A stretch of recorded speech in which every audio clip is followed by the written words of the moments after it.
poliisi n'omuntu wa bulijjo. Amanya agange nze Senior Superintendent of Police Atram Robert DPC we Wakiso. Wawuliriza abalungi nsanyuse nnyo bbala. Okay. Tuyenzinge nga omuwulidde yoyo afande. Afande Robert. Tutandikire wa mukulu Kakooza. Omuntu wa bulijjo katandikira awo nyinyi olyoke owe afande Robert Wakazindaalo. Omuntu wa bulijjo engeri gyakwatibwamu ku poliisi naye kibadde nnyo okubeera nga waliwo engeri ekiri ng'oli muyunzi wange omuntu wa bulijjo no owa poliisi munno Muganda okakitegeeza nti ekibuzo kino kivudde mu bakulu bakama bange poliisi n'omuntu wa bulijjo naddala akwasaganya sayidi awo kiki ekireetera omuzadde okubeera nga embiranye y'omuzadde omukyala n'omwami esobola ozingiramu omwana w'eggwanga. Gwe akwasaganya omuntu wa bulijjo kiki ekibalemye okubeera nga famire zitebenkera mu mbeera eyo? Webale nnyo webale ddala muganda wange Jamal. Question eyo nnungi nnyo. Kati ngaffe mu kitongole ekya Uganda Police Force department eya Child and Family weeri era biseera bisinga obungi abantu bangi bafunye ebizibu mu families. Ekisinzira okuleeta ebizibu bino kiva mu early marriages. Omuntu agana afumbirwa omuntu nga talidde kufumbirwa. Bafumbiza abaana abato nga tebamanyi tebannamanyira kufumbirwa. So ojja kweganya nti abasajja abasinga obungi abamu ne batuuka okuzaala abaana nga tebalina busobozi. Olina abazadde ne kamise nga talina busobozi akwanya omwana w'abandi omuwala amufundisiza olubuto omwana atuse kuzaala talina wadde ekikumi ky'essente. Awaakola afuna omwezi emitwalo 10 oba emitwalo 6 oba apoota oba avuga bodaboda nga tafuna ssente zimala kulabirira mwana naye kennyini n'omukyala gw'aba afunye kawunti kakuba eddirisa. Therefore ebiseera ebisinga obungi waliwo amateeka gafuga famire. Ebiseera ebisinga obungi fazolonga azi mbaganda tugamba nti eweza omumba webazikuba. Therefore bw'obanga oweewaddeyo nti ozadde omwana omutadde ku dduniya kuno n'oba nga tosobodde kumuwa bulabirizi bwalina kufuna you answerable era amateeka gakusiba. Kati bazadde abakoze baba relative baani you have to find a way of kulaba nga olabirira omwana oyo. So banga kimali ogenda kumusobola lwaki omuzaala dinde ko kuzaala katona kusobola ngo kibadde kyo kusobola kulabirira mwana oyo kondo muweziri contraceptives weziri zimba mu kusane mukyalawo anabira kwekyo mpaka buli awo omuntu yekyanga bwekyanzi atokwekyanga kati boba ekitulina okumanya tulina okutambulira mu mateeka.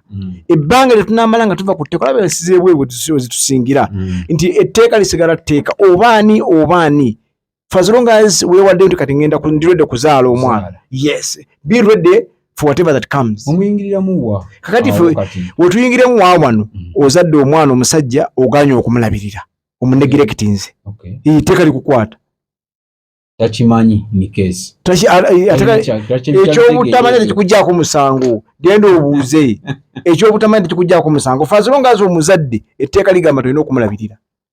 Ensi z'ebweru zo zitekawo amateka mu China omwana bamuzaala ensi zo zaakulaakulana dda bwanga omulemereddwa ne babakuba bamuteeka ne bakola kye bamulabirira naye ng'era balina omusolo gwokusasuza oba famire gye gwesasula. Therefore ne Uganda ng'egi gikyali tuno tukyalimu zigizaga tugamba nti bwanga tosobola kuzaala kumulabirira tomuzaala soko muleke bwanga tuyagala kwejjako eri action y'okujaganya contraceptives weziri condoms weziri genda maaso n'ebyo. Abafanda abantu batubaganye kuzaala olwo ate kati temusobola kubalabirira muzaala baaki anagenda okumukulabirira bw'oba omuzaala naliyo nga mujaganya kumuzaala lwaki goba omuwa omuntu mulabirire nga tekwekenye nanyini kujaganya olemereddwa okumulabirira. Therefore mbaga kati mbagamba nti bw'obanga owuli olina obusobozi okukola ekintu kiyingirire bade na busobozi kite kyagula motoka ogenze mu bondi ogiramuzza ogiguze otaddeyo ssente kitegeeza ko ebidyao byamena amafuta service biki bw'ogigula manya buli kigendako bino kyerabirira oba ogiguze ebayiye kyekikuzaala omwana oba omuzadde abawuwo you have to take charge of that particular person. Yes, kyekitegeeza bw'ogula emmotoka ebayiye tekuzaala omwana abawuwo emmotoka okutambula giteekamu amafuta omwana okukula n'ababuvunaanyizibwa muweerere mulabirire mu buli kimu nga bwe kyetaagisa. Ziri 22 zezibe kw'essaawa emu poliisi n'omuntu owa bulijjo. Afande Kakooza nga tumaliriza ku nsonga eyo kati awo abaana bano abali ewaka ng'oggyeko ky'okuba nti katobagambye kale oba tonnatuusa tozaala. Laba possible ways okulaba nga oziiza olubuto obanga gwe naawe omulenzi olekera okubeera nga mwegasse naye nga ozaala.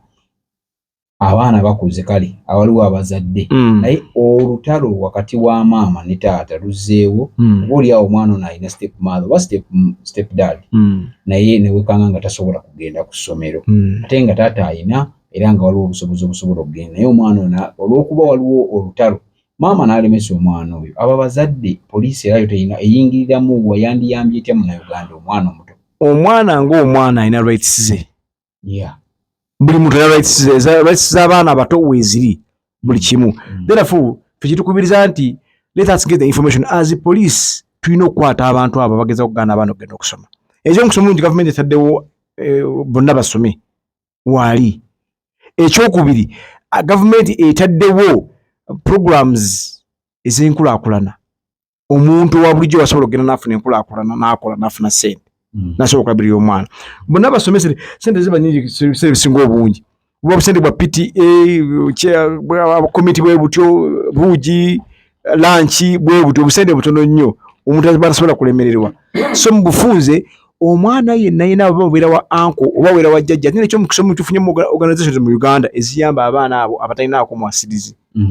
For example nga taata abazadde be baafa bikoze bitya organization weziyita tumanya bumanya mujja ku poliisi mubuuze bakikubalagirira otuufu olina okulaga especially naddala mu organization ngezi ziyamba abantu amasomero ga gavumenti engeri gye bababuulire ku program za gavumenti zende z'enkulaakulana mugende namwe mukole mufune akasente okulabirira family zammwe bwe bityo. Yes. Okay. Nze tuyanzenge 97.7 Record FM tusabula hits all day nkomawo na afande Robert butukomawo nsaba ojja kwogerawo kati ku nsonga mukulu ali zabadde akwasaganya naye ekikulu kyembadde nsaba oyogereko eri bannayuganda bw'obubbi bw'ettaka obukudde ejjembe bagamba mbu Uganda poliisi yegatta n'abagagga oba ekwasaganya n'abagagga nga wakolaganye n'ababulooka ne batwala ettaka lya mwananchi naddala poloti naye wakati olw'okuba nti ono azze oggula akapoloti ke miliyoni 15 nawekaka tukwaniriza ku Mugisha Nandi Tours and Travel. Oyagala kusoma, kulambulako oba kutambula na mwagalwawo. Tukukolera ku students visa mu nsinga Canada, America, German, Netherlands n'endala nyingi. Ate gwe visa yalema Mugisha Nandi Tours and Travel ky'ekyokuddamu kyo. Tulina obumanyirivu mu by'okukola ku visa n'osobola okutambula.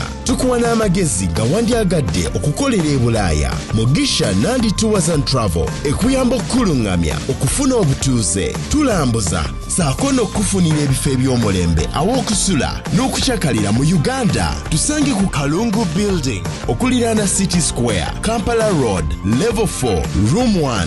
Okumanya ebisingawo tukubireko. Neetuukirira n'empuliriza ensonga zaabwe. Naye okungeza ku kintu kya fande ekyo ekintu ebyo byabeerangawo nnyo byaliko mabega byababulooka byalinga katwe ojjukire katwe ku poliisi katwe naye kati bw'ogendawo oyinza okulowooza nti oba tebakyabeerawo bantu ebyo byonna baabyerawo dda tebikyalimu. Ekisinga obukulu omuntu kubanga omanye ennamba ya DPC oba office ziriko n'ennamba number 1 ku poliisi eba office ya DPC 2 OC station like that. Therefore tubakubiriza nti bwe muyingira mu office bwe buuza OC station atulawa DPC atulawa zero atulawa omuntu gwoboza okulaba bajja kulaga office we naddala ku counter obuuza ku counter wenyewe bajja kuba bakulengezaawo ofuna service dano okugenda kubona ba civilian bolaba wabweru abasya basookawo lwaki baba tebavaawo abamu yajja kulaga ati azze nga naye n'omusanga nebyagoberera azze kulaba musibe tumanyi nti obaze kulaba musibe oba ali ku mission ye so tukubiriza muntu gw'obojja genda direct ku counter tokkiriza muntu ono ku accounting ati why what are you no genda ku counter obuze office goyagala office joyagala na buzibuki bajja kulagirira bulungi oba okufuna amasimu gaffe. Okay. 97.7 Record FM tusabula hits all day. Afande Robert omanyiga ojja kunsonyiwa kano kali kannemesezza n'engamba waayi. Waliwo kyekibaddewo waneeno abakulu kyebadde babuuza muziba kisigirirayo ddala ng'oggyeko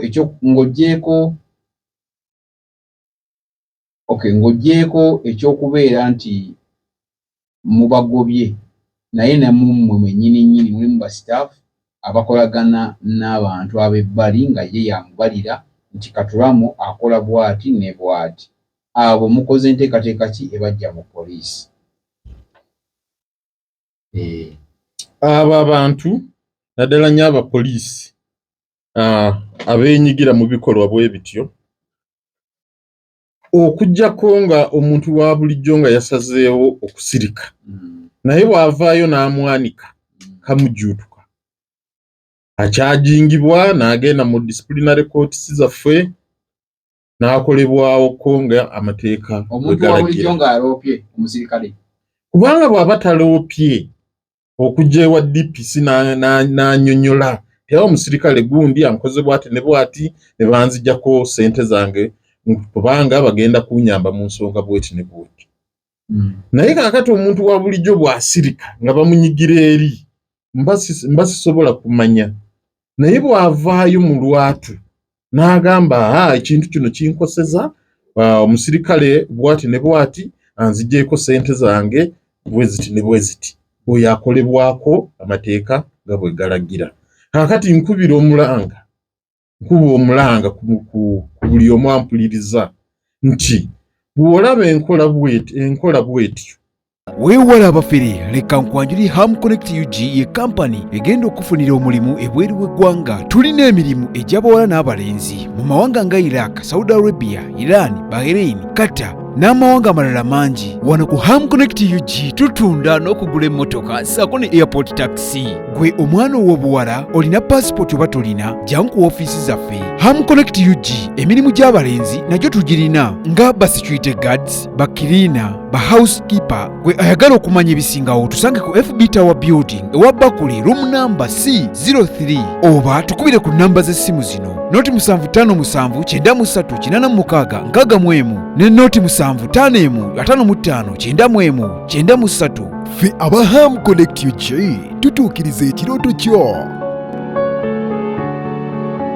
Mulungu Diaspora Foundation ngaigatide wamo African Canadian Foundation Back to Sako Global Conference mu September jangu sisinkana abakugu atoyige nga bwogabanya ebirowoozo. Tuyita ba doctors, ba nurses, ba counselors, ba nabyamizannyo, ba administrators, ba social workers, abasomesa, ba nabitone, abayizi, ba namawulire n'abalala bangi. Ba international participants mujja kusasula Canadian dollars 430 ate abanayolesa mujja kusasula Canadian dollars 520. Ba Canadian participants mujja kusasula Canadian dollars 200. Obakyalira eventbrite.ca. Eno global conference ekwata ku substance abuse, addiction, suicide ne mental resilience. Okumanya ebisingawo genda ku mukutu gwa www.canadianfoundation.org oba kuba essimu +16770 oba +146835837 oba +1472959 oba +256705800. Ate n'osobola n'ogisindikako mobile money oba tu emailing ku info@africanfoundation.org. Tosubwa Global Conference etegekeddwa African Canadian Foundation. Boni Barista Coffee and Cafe Limited yeva bakutte kati mu kukola okupaakinga n'okusomesa enkola ya kaawa. Tukola kaawa mu bika eby'enjawulo omuli espresso, cappuccino, black coffee ne latte. Tutendeka atera ne tugaba ne certificate eri abayizi ababa bakuguze mu kola kawa mu bikanga V60 coffee, Chemex coffee, Aeropress coffee, Siphon coffee, cold brew drip tower coffee. Tusangibwa Kampala wa Bakuli ku FB Towers building omwaliro ogusooka room number B04 okuliraana amafuta ga Haas. Okumanya ebisingawo 0703 07 43 65 ne 0784 11 27 21 oba tukyalireko ku website yaffe ku www.bonibalista.com. Boni Balista Coffee, fuel for the day.